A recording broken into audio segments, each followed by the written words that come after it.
Hey everyone, welcome back to another episode of the Bib Brave podcast. This week we bring you a conversation with Mark Kolpois. Mark is a good friend of the Bib Brave brand. Tim shares a fun story in the episode of how we first met, but most importantly, he oversees a number of racing events, both small to large, previously Fleet Feet Chicago, then Ram Racing, then N-Motive, which has now become a part of Gannett Ventures Endurance. And he has a number of titles from senior race director to VP of event production that he's at least one of those things. And anyway, in the never-ending delight that is recording podcasts, there was a software and equipment error. Tim, you're here with me. Why don't you share your feelings about what happened? Angry. So yeah, we still actually don't even know what happened because the recorder said it was recording, but it didn't record. Luckily though, it did capture the other recording method we used did capture Mark's voice. So that is preserved for history. And we are coming back in to offer commentary and guide you through our conversation using Mark's voice. The one thing that gives me solace is I listen to the Dax Shepard podcast all the time. I probably haven't talked about it on this podcast as much as I just do in my day-to-day life, but they often reference recording problems that they have. So if even at that level it's happening, this is just a universal problem with audio recording. Yes, I've heard other than Dan Carlin, I've heard Sam Harris talk about this. It just goes with the territory. Right. You think that it's recorded. Even this right now, I don't know if it's being recorded. There's a red light on. I hope so. See, I didn't swear, so we didn't have to mark it explicit. Anyways, we wanted to spare our delightful guest, Mark, from reliving our conversation. So we're going to try something new where we'll tee up the conversation that took place and then play snippets of our conversation with Mark. So while you'll miss out on our regularly scheduled aimless banter, we are still excited that you'll get to hear Mark's perspective on the future of road racing in 2021. And don't let this format change, dissuade you from listening, because Mark is one of absolutely the most qualified race directors in the country. He has so much experience directing events, large, small, old, new, in large markets and small markets. So he has a ton of perspective to offer here. It was a great conversation. That's part of why I was so angry, but I'm very happy that we're able to bring it to life in an inventive format. So inventive, I like that. Let's jump into it. Welcome to the Bib Brave podcast with your hosts Julia and Tim. They'll talk about running gear and how to be fast, whether you're a newbie or a veteran. So ease on back and lend your ear, maybe roll out your IT band or just crack a beer. No matter how you tune in, you are sure to have a blast with this episode of the Bib Brave podcast.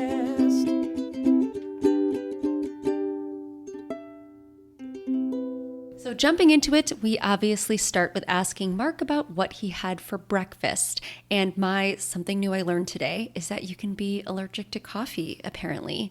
We didn't get a good audio clip of Mark talking about this without our aimless back and forth, but he basically shared that he has a food sensitivity to coffee that he revealed in a food sensitivity test. And that made Tim all sorts of uncomfortable. I just felt so bad. And I personally, talked about how I think I need to take a food sensitivity test, but because I love food so much, I'm scared to know what's on it, so I'm avoiding it. But anyways, before I digress too much, hear quickly about what Mark had for breakfast. I had some avocado toast with capers on top of it. I don't know. I kind of like the saltiness, and I'm trying to cut down on salt, so I'm putting things that are salty by nature to start with. Back to running, we asked Mark to share details about what his background is and his current role overseeing event production. So I'll start where I am now. Right now, I'm in charge of event production for N-Motive. And so I focus on producing races primarily for our third-party clients. I also do produce some of our sister company of their owned races, and that's within the Gannett Ventures Endurance division.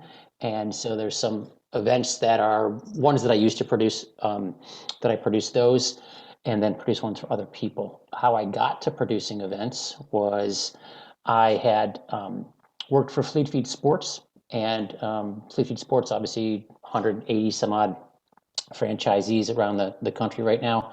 Worked for Dave Zimmer, who has the stores here in Chicago, 7 stores. When I joined, there was 2, and I came in to be their marketing director, and by default then became the race director for 4 races that they owned. Those 4 events they could be loss leaders because they were specifically designed to drive foot traffic to the stores and endear ourselves to the actual to our consumers, right? And so they didn't necessarily have to make money. And in fact, when I got there, they didn't really make a bunch of money. And I turned them into where they were actually making money. And then ultimately, we got to where we were doing enough business on that side where we kind of branched off and had our own separate division that we called Chicago Running Company that was producing events, the Fleet Feet owned events and ones for other people as well. But part of the reason that Dave and Lisa Zimmer, who owned Fleet Feet, brought me in is because I had been involved with them before that because I was in the restaurant business. So I was in the restaurant business for 18 years and had a hospitality background and basically looked at an event or a restaurant as an event every day. You're throwing a party every single day, right? And so I brought that mentality to Fleet Feet, and Lisa Zimmer, who was there, already had that background as well, or similar type background as an event planner before that. And so it was let's have a great time, right? So let's have our races be race parties, if you will, and have it be where there's some sort of theme or something that we can rally around. Still have them be really great produced races from the nuts and bolts standpoint, but also have them be where it's an experience for everybody. We loved hearing about how Mark used his marketing and hospitality background to transform the Fleet Feet Chicago races into an experience. And yes, these days experience is a hot buzzword, but back when Mark started that endeavor, they were truly innovating the way they approached building and planning races. Like you've heard us talk on this podcast about how much we love the Soldier Field 10 miler. When we lived in Chicago, it was a race we did every year, and that was one of their, marquee events that he talked about. And so then before we ask Mark more about how planning and operating races has shifted in COVID, we take a quick trip down memory lane where Tim asks Mark about our very first time meeting Mark. And before we hear Mark's take on it, Tim, do you want to add some reflection there? One, kudos to Mark. He was very honest about how we were received in this joint kind of office conference space at Fleet Feet Chicago. The meeting was set up by Mark's boss at the time, Dave Zimmer, and Dave was just trying to give us the time of day. Basically, we were brand new. I mean, we were probably like 3 months old. We had talked to a couple of brands, a couple of other races, but we were just trying to establish BibRave as a thing. And we didn't really know what that thing was, but it was still going to be race reviews. And Mark is very, he was very honest in his hostility towards us during that first meeting. So we'll let Mark tell it. I remember you guys came in and you wanted to talk to me about this new venture that you had called BibRave. And I immediately, within the first 5 minutes, equated it to Yelp for runners. And at that point, we had someone on Yelp who just wouldn't go away about something that happened in the store. And we had remedied the situation, but they continued to want to post more stuff, and we had to contact Yelp, and it was this whole situation. And in my mind, I was like, Yelp for races. This is just what I need as a race director. Well, as we know, things have changed since then. We've certainly come around, and you guys have done such a great job of developing what BibRave does and evolving it into where it is today, and making it really a fun, tangible part of the running industry. So, one, kudos to you guys, and two, lesson learned that maybe that wasn't the right day for me to be sitting in that meeting. And I tell you what, we appreciate that. Next up, we start to dive into racing in COVID. Now, the reason we wanted to interview Mark is because, as I mentioned before, his role at Gannett Ventures Endurance gives him a wide and vast like oversight and insight into events of all sizes, from your local 5Ks to large marathon weekends that see tens of thousands of participants over the course of multiple days. So we know you guys are dying to hear about what racing is going to look like for the rest of 2021. So we asked him to share some background on his experience so far with races during COVID. And it starts with him talking about the very first race he produced, that was canceled because of COVID.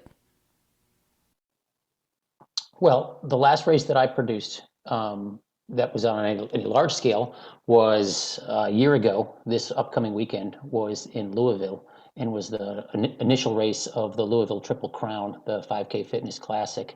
And that was one that was just on the forefront of, could we have it? Could we not have it?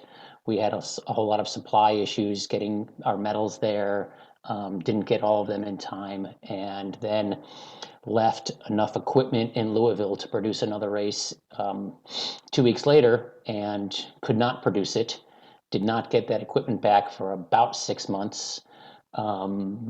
Had vehicles that we had to leave there that were damaged, all sorts of crazy stuff that happened. So some of those trials and tribulations.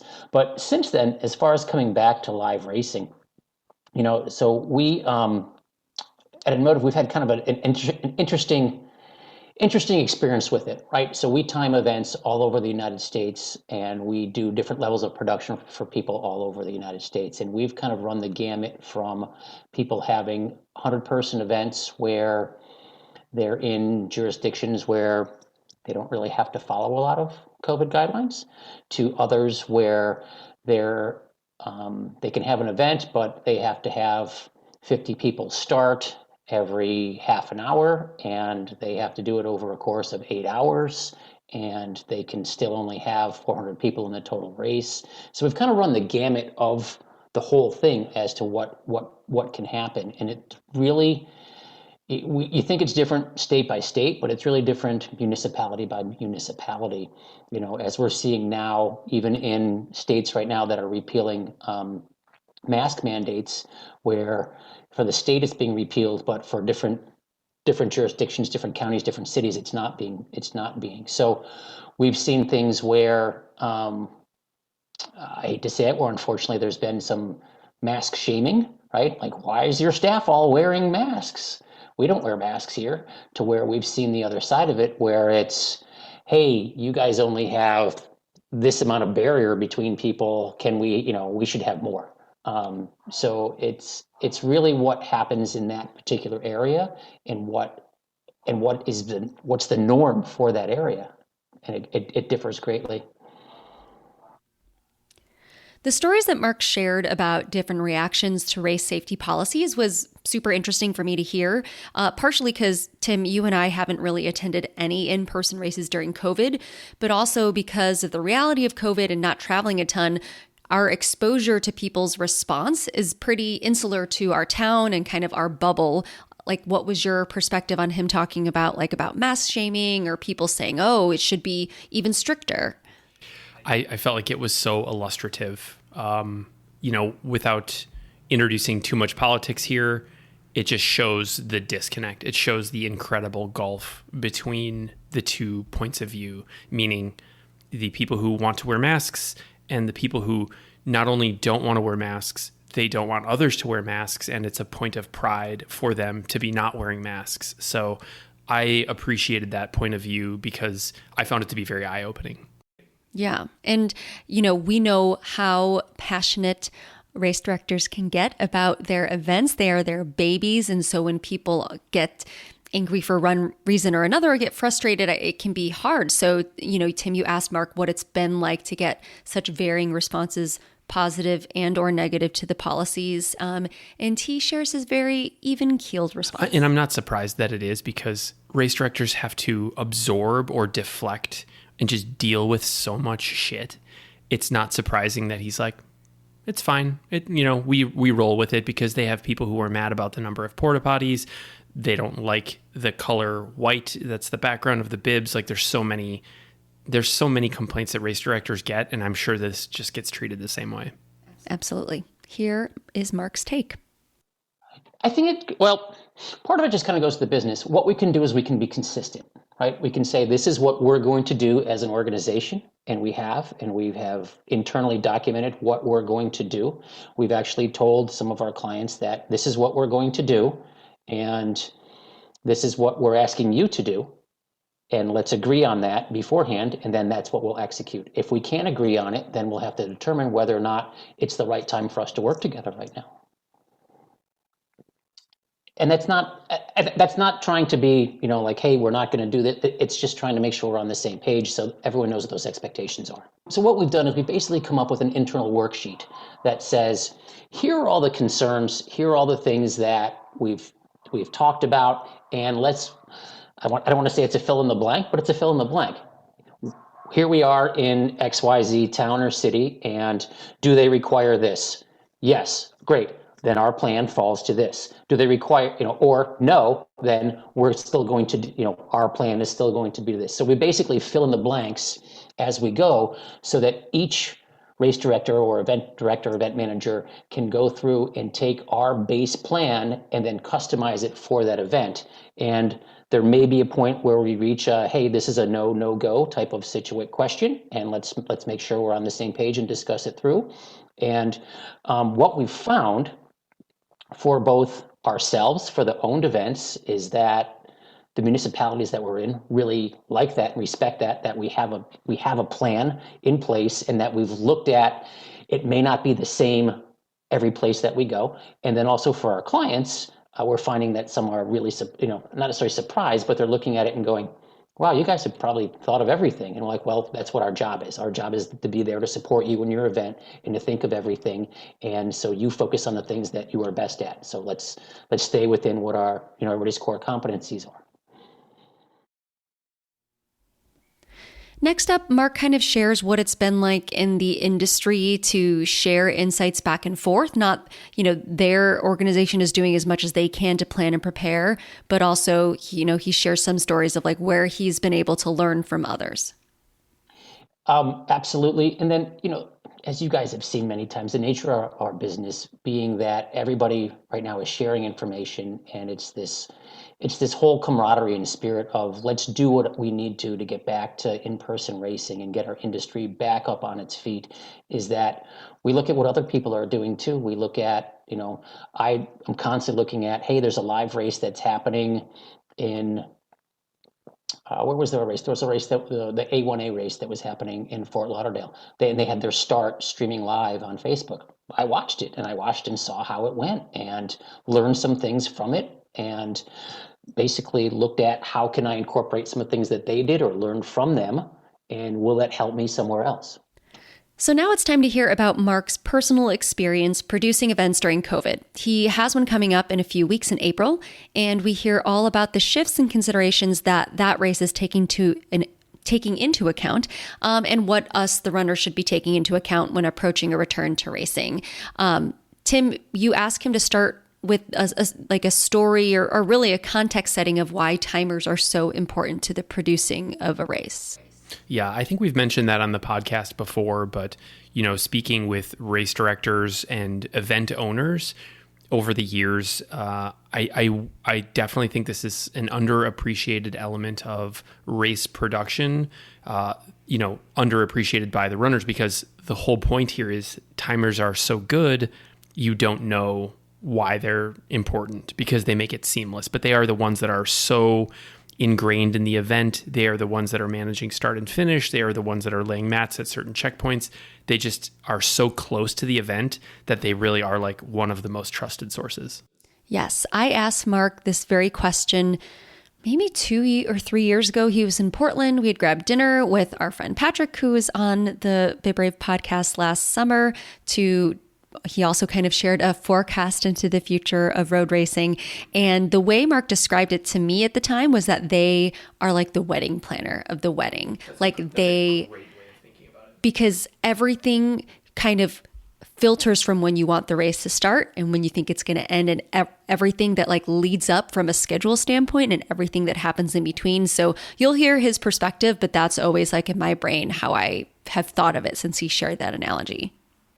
So being timers, if we go back to the origins of this of this sport as it became, with people registering and paying to run races, is that the timer was really the backbone of the race for the race director or the event owner, because they were there timing, and then they were, oh, and by the way, we're going to help out with the start, we're going to help out with the finish, as opposed to just timing. Oh, you need help with your course. Well, we've got some extra equipment and a couple of guys that can help you out there. So the timers really became the trusted entity that the race director or race owner would lean on.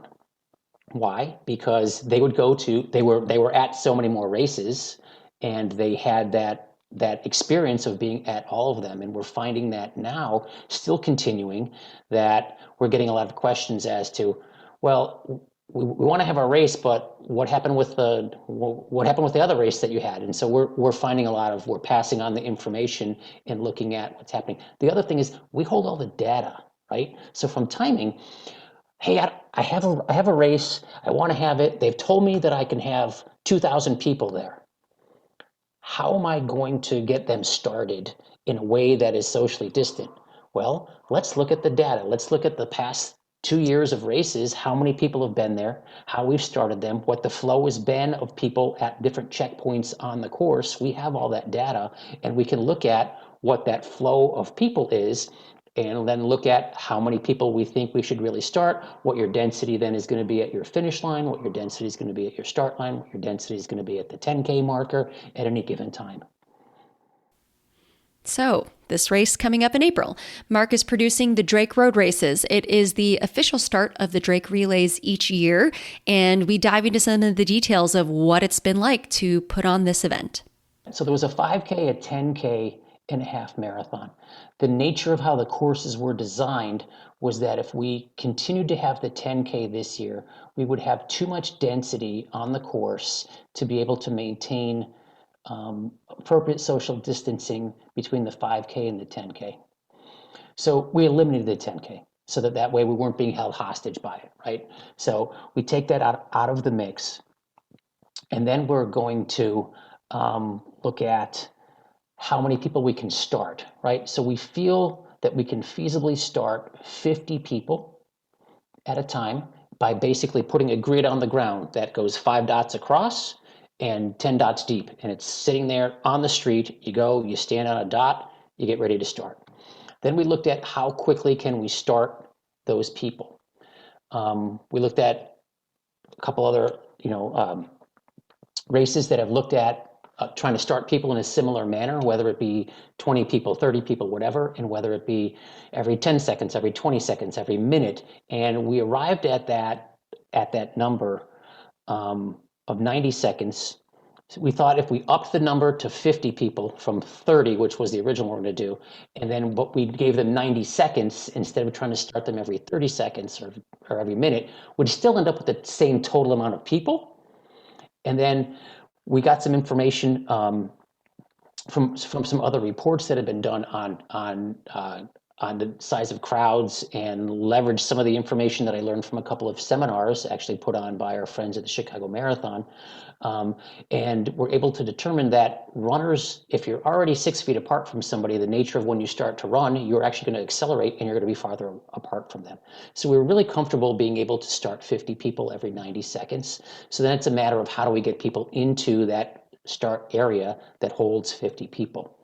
So we're going to have 4 different pods, if you will. Each one of them will have 500 people in them. They're all square footage figured out so that if we were to put a dot on the ground in that area, you could still be 6 feet apart. We're not going to put 500 dots on the ground, but we'll still have enough space for people to be in there, and then we'll flow those people into that start area. So we'll go basically from one side we have separate areas on the campus. We'll go from one side from the left side of the start area, from the right side of the start area, from the back of the start area, and then we'll reload one of those areas and have them flow into there. We also looked at then the data of where they'd be on the course and what the mix was, whether we start all the half marathon people first, we start all the 5K people first, and we looked at that, how that's going to impact finishing. It finishes on the blue oval, right, on the actual track, and we looked at how many people we're going to have at any given time. So we've mixed it up in terms of there's some spots where we're starting 50 people who are all half marathoners, who are more of the faster folks. Then as we progress through the amount of people, there'll be where we mix in 25 5Kers and 25 half marathoners, so that we have some of those 5Kers finishing before the half marathon. And then we'll have more of the 5Kers towards the end, which are more of the slower runners that will naturally space out. So I love me a good plan, but even this seems like so much information, so many considerations, so much data. I asked Mark if these start plans are developed by software or longhand, and he said it's a mixture of both. Tim, what was going through your brain? I mean, so the listeners don't know this, but when we record these interviews remotely, the guest is on Zoom and they're speaking into either their headphone microphones and Jessica and I are speaking into microphones that sometimes record and sometimes don't, but we can see their faces. So when you were asking him about whether or not there's like a software solution, he was sheepishly grinning. He's like, it's a combination of both. And I was like, Mark, show us the napkin. We know you've got this written down somewhere. So I think that they are scrappy and they find a way to integrate the data they have. And a lot of times, especially right now, like, there's not really a use case for this before. They're probably inventing it as they go. So I'm actually more impressed that there's not a software solution, because if it was that easy, then it would be pretty straightforward. But that's kind of why I'm always impressed with what event producers are able to pull off. Yeah, and it doesn't just stop with the start line, which is what he described. There's tons more considerations, and we go into those right here. We have the other factor you have to put in is also if there's any pinch points on the course, right? And whether there's any areas that the course is going to narrow, and you're not going to be able to maintain that. What we've basically determined is that if you get the right amount of people starting and your course doesn't necessarily have any significant pinch points, that runners are going to naturally space out themselves anyway if you put enough time in between them from when they start. Right? So I'm not saying that we're taking that out of the equation, but if we have those parameters already set up beforehand, we're able to take a little bit out of that equation. How do we scale it for larger? Well, part of that is also adjusting when people are showing up for the race, right? And hoping, knocking on wood here, that we will be able to have runners that are so happy that they're able to participate in an in-person race, that they're all going to 100% follow the rules. And if you're not supposed to be there until 7 o'clock for your 7:15 start, that you're not going to be the guy there who's there at 5:30 wanting to stand in the corral, right? So we're trying to make sure that those things happen. So there's a lot of communication that goes along with that. And obviously falling back on that, like, as you guys said, when you we started talking, we're all just trying to do the right thing, right? So the thought here is that the participants are also going to just try and do the right thing so that we can have the race and get it off. So for me, I've been running road races for about 12 years now. Tim, you had done a couple of races before we did the Chicago Marathon. Technically, my first road race was the Crazy Legs Classic in Madison, Wisconsin in 2004. Okay. Wow. So you have been running road races for 17 years. It's fancy. That's so obnoxious. Yeah. I think I then took a 4-year hiatus. So one of the things that we missed in the recording fail was that I sheepishly admitted to Mark that, a lot of events ask you to arrive way before the start time. But in pre-COVID times. Yes. Especially in Chicago, where there's a lot of really large events, they want to make sure you have enough time to drop your bag and then get to your corral and get in line for a porta potty. So, some of those events tell you to get to the start like an hour to an hour and a half before the start. And obviously, I never do that. One, because I'm impatient, but two, if it's cold, which it can be before like a Chicago Marathon, I didn't want to wait around in the cold. So this is a little confusing because you're a rule follower. I know. And you're a planner and you appreciate a good plan and you are, compliant with good plans because you are yourself a planner and you hate when people deviate from your plans. So that's a little tough to square. Yeah. I get the cold part that basically changes everything. But I remember the first Chicago I ran. So you and I both ran Boston in 2013, the year that the bombs went off. We ran Boston in 2014 as well. And we ran Chicago in 2014. And did we run Chicago in 2013 as well? Yes, I think I've run it like a million times. Yeah. But I just remember just being blown away by, one, them telling everybody, and Mark talks about this a lot too, like there's the pre-COVID but post, Boston bombing world of racing. And I just remember being in the Chicago Marathon shoot and them being like, you have to come like 45 hour 15. Yeah. And I was like, this is obnoxious. I can't believe it because it was cold. I'm just always cold. But they moved you through so efficiently. And I was like, damn, they know what they're doing here. This is some professional shit. Yeah. Yeah. And so now it seems like because they're trying to control the flow of people, maybe they don't want you to get there so far in advance because that's people standing around and then more people to distance. I also am not always the best at reading race emails because I'm like, I've run this race before. I've run races before. I know what I'm doing. I don't need to read all this instructions. So we kind of ask Mark, like, so is it good that people want to come later? Like, what is that? And he talks us through the pros and the cons. Two things with that. What we're as race directors having to look at is how people are getting there, right? So in case of the Drake relays, we're actually giving people, if you're in the third starting pod, that this is the way that you need to go to get there. This is where you need to park. And this is the route that you need to take to get to the start line. If you do that, you will not be impacted by the race having already started. If you don't follow that, you're going to end up being on the wrong side of the course at mile 1 and not being able to get to where you need to go. So again, it's going to fall back to that communication point of it. I also think that with all of these events, regardless of the size of them, that there is going to be that last all-comers start where if you didn't make it, now is your time that you start type of thing. And we've accounted for that. So in short, my PSA here is runners, if you're going to return to in real life racing and want it to be smooth and successful, please, please, please pay attention to the details and the instructions in the race emails. It is very much like airline travel these days. If you don't read the materials they provide, you risk not being able to travel. And I appreciate that plug. And, I have to be honest with you, we assume that no one reads anything right now anyway, or that they used to not read anything. We're hoping that now they're going to read something. My colleagues and I have had this conversation, and there's a huge hope that, and even if we're not talking for 100% to adopt, but yeah, that in itself would be great. That would be awesome. So with all of these considerations to take into account, we asked Mark if it's a lot of stress and fear around building these plans. Tim, you asked him this question. What was going on in your brain? Yeah, I just wanted to get his reflection on some of the events they've been a part of and how much fear is present. And when I say fear, I mean, I asked him if it was similar to, when races are scheduled to start and there's questionable weather.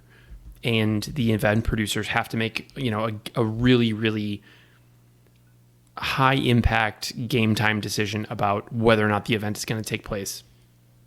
Sometimes they, they always take all the best information there and then they make a call. Sometimes they say, yeah, we're going to do it and we hope for the best. It looks fine. It's most likely going to be fine.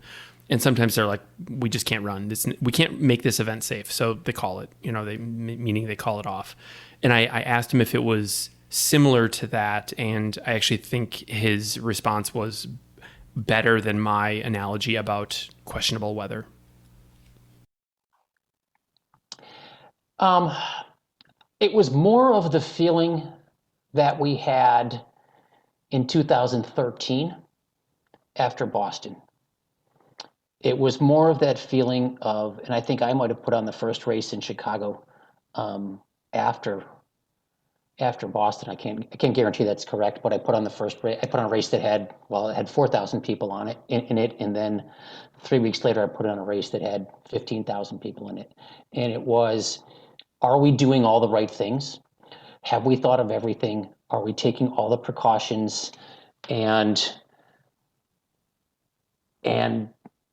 we didn't know, right? We came up with plans. We had extra security. We did everything that we possibly could and consulted all the different, all the different agencies and had them there, and had one of them was the Soldier Field 10 mile, and we had bomb sniffing dogs there, and we had there being searches of everybody's bag as they were going into gear check, which was inside the stadium, and there was all sorts of new rules that people didn't read about, right? They didn't necessarily know what they were supposed to do, and it was challenging. And from the race producer side, you're like, have I done everything?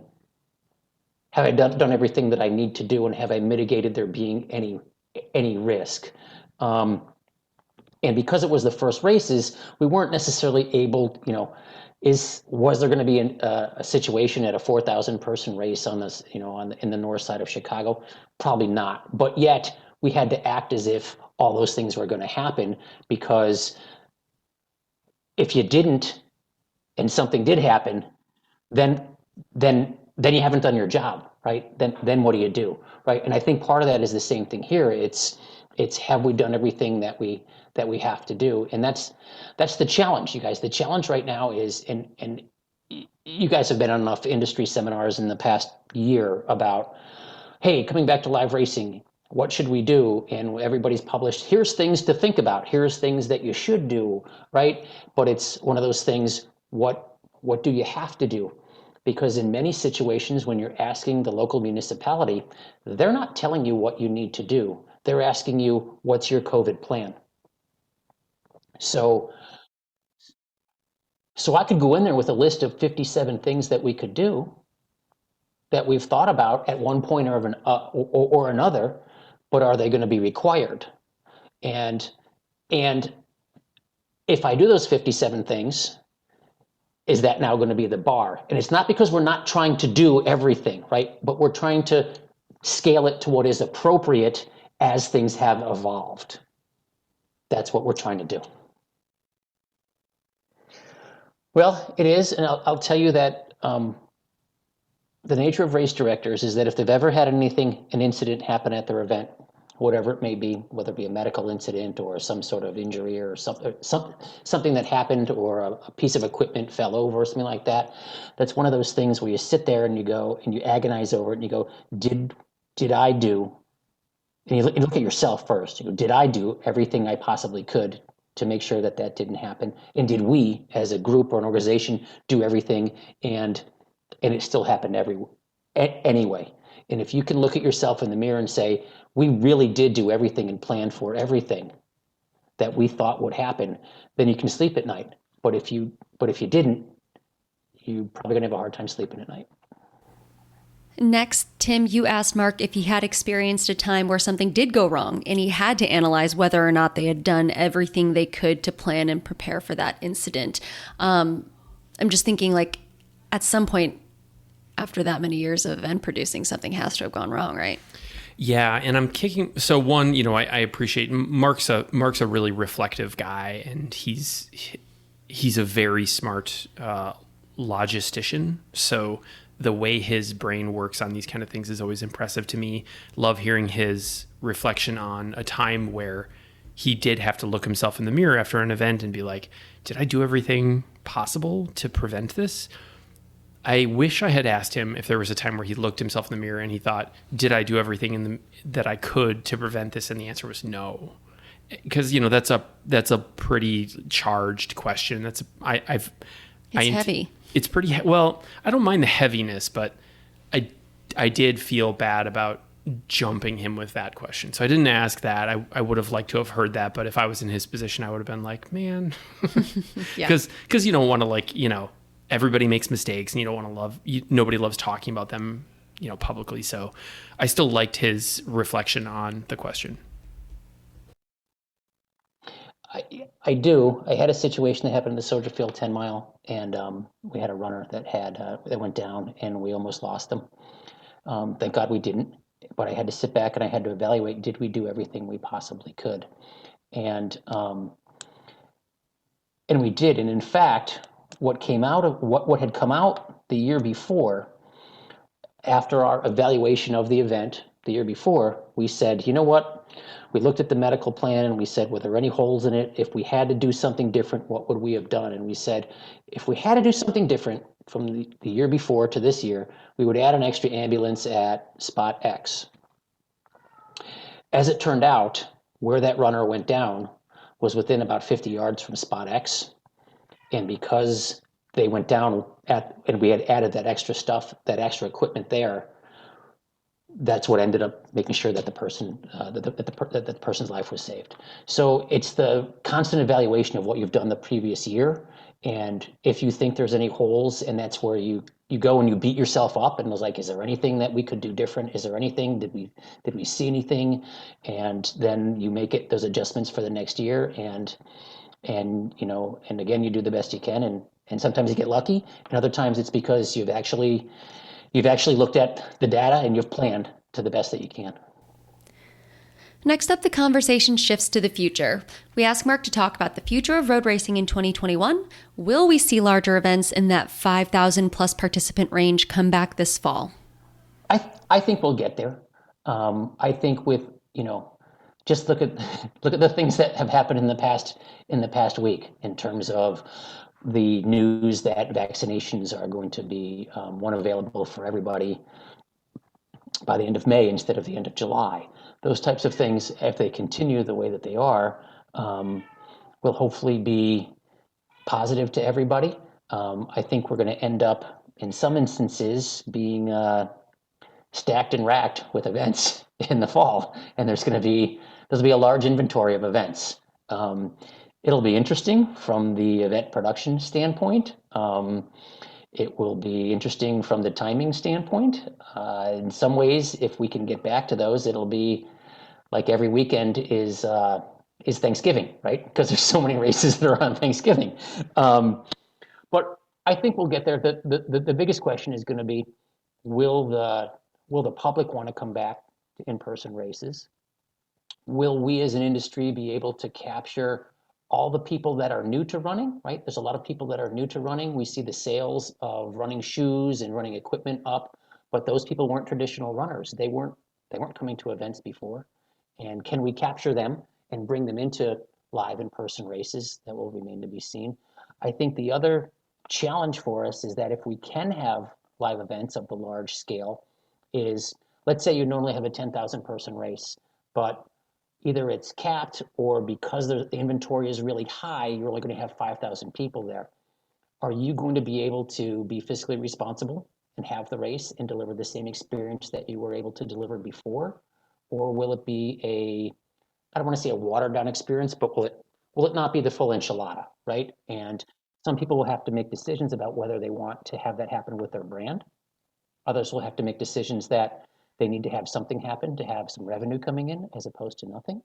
But as far as can we have events, if you had asked me a month ago, could we have events in the fourth quarter? I would say it's about 50-50. I would say that is greatly increased as far as the ability to have events in the fall. And I can tell you we're all planning for it now. So now we're talking about more races, but probably still reduced capacity. So will supply meet demand, or will there be too much supply, too many races happening in the fall because they were all postponed? And it's a really hard thing to plan for how races should approach the second half of 2021. Tim, one of the points you brought up is will they market and message appropriately when there are so many events trying to capture people's attention and at the same time? And Mark talks about some of the difficulty that races will be facing. I agree with you, and that it is going to be challenging. I think that the races that have the louder voices to start with are going to have a leg up on it. I also think that what I don't want to see is I don't want to see the scenario of everybody trying to outdo each other. We're going to give you more swag. We're going to give you this. We're going to give you this.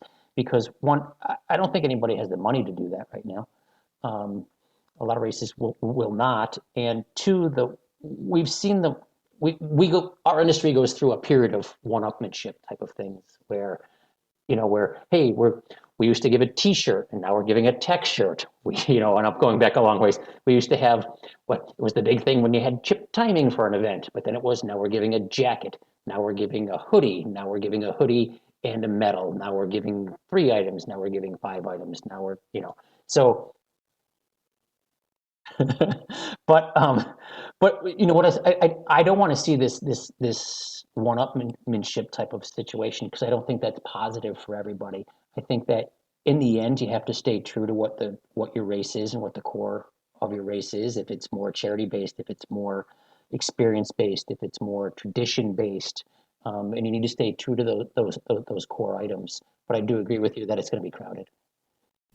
So we think larger races will come back, and we think there will be a lot of them. But do we think this will be because of safety protocols and social distancing, or will it be because we as a society have reached herd immunity, which, Tim, I feel like you've read a lot about?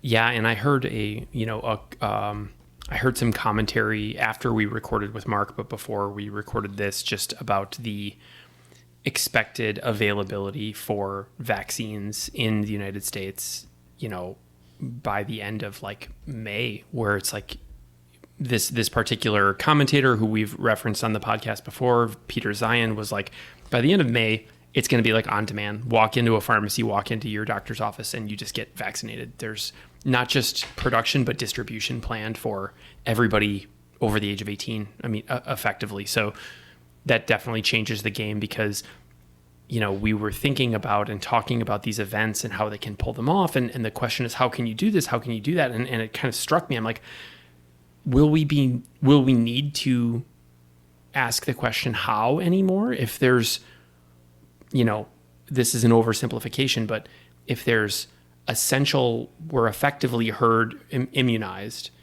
with either through vaccination or prior exposure, is the question, how will we do it? Or is the question just, we're just going to do it, or will we just do it? So that's kind of what I wanted to press on a little bit. Is the issue a matter of just keeping people 6 feet apart again and having spaced out starting lines? Or by September, are we just talking business? I don't want to say business as usual, but damn close. Yeah, a more normalized future. So that was kind of the question we put to Mark, and then we kind of talked about. I think that's probably going to be true as well, Tim, and that we'll reach that. But it's one of those things. So if we reach herd immunity, does that mean that we don't have to take COVID precautions at races? I don't know. Well, we've been having those conversations. We've been having those conversations about, do we need to have the registration platform changed where you can upload those items? Who's going to check them? What the legality of that is? There's all sorts of different components to that. And then what's accepted, right? Are you accepting it? What agency is issuing your acceptance? And then unfortunately have to have the conversation of, well, what if you faked it? What if you forged it? What if you lied about it, right? And then who's going to be the authority on that? So we've had conversations about all those types of things, and I think it remains to be seen where we'll end up going with that, and where the industry ends up going with that. Whether you need a special passport to be able to compete. Do I want to see that? Not necessarily. I think it adds an extra layer of a lot of things. If that's the only way that someone that we can have people participate, then I think we as an industry need to all be on the same page as to what those parameters are. Yeah, I don't know if one's better than the other, really. I don't know if one gives you a false sense of security that someone showed a document. I think that it'll end up being a combination of both. Let's look at what happened after Boston, right? A lot of races changed, especially the larger format races, to where they have different security checks and things like that. And the reality is, they can't go back on those. It's the same way when you go to the airport, right? you're still going after 9/11. You're still going through security, and some people are still putting their shoes on the conveyor belt. And what do you do? Do you not all of a sudden go back and not do that anymore? I don't know. No, because what? Yeah, once you roll them back again, if something happens, why did you roll it back? Are you live?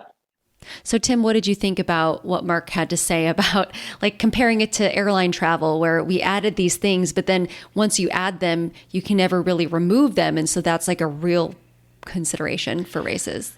Yeah. I mean, in real time, I thought it was a very interesting comparison. And I don't know how I feel about it because I'm still confusing the issues. I'm still confusing whether or not we are trying to prevent infection because everybody's vulnerable, or is everybody immunized or effectively, herd immune?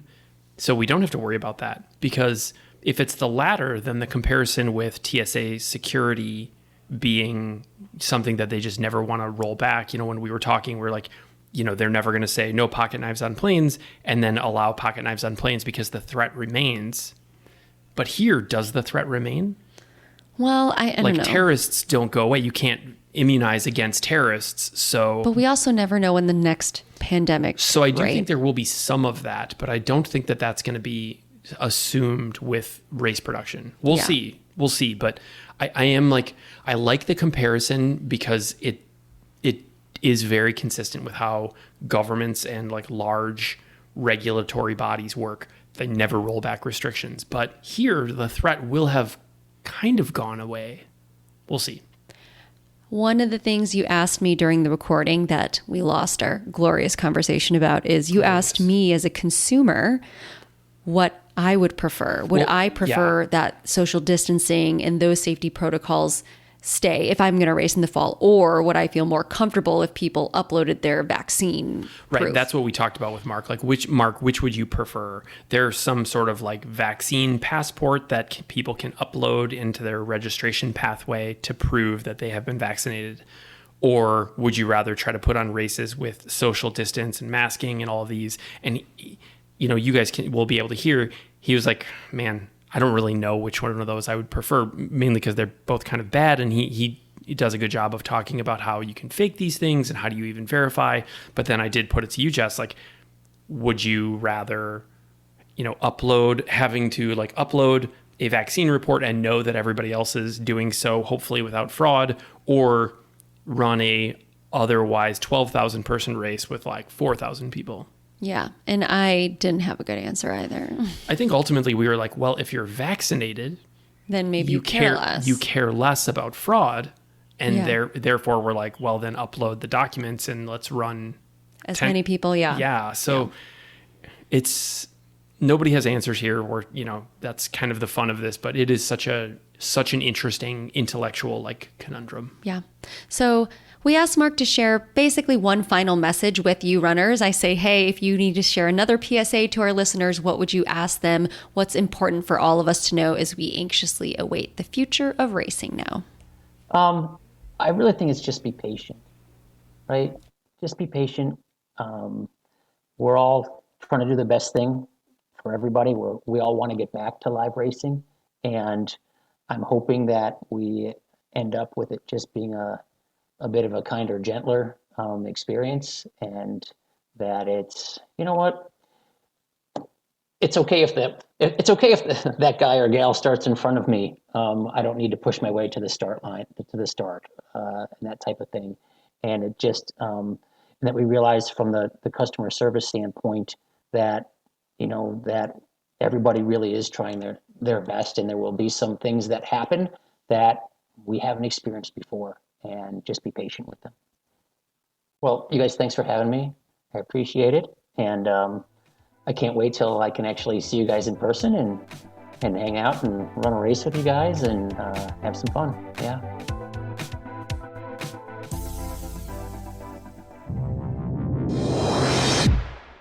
Hey everyone, thanks for joining. Just a quick note here before we go. If you enjoyed this podcast, there are actually several ways you can support it. First thing you can do is subscribe. That's a big help to us and a great way to ensure you always have our latest episode ready to go.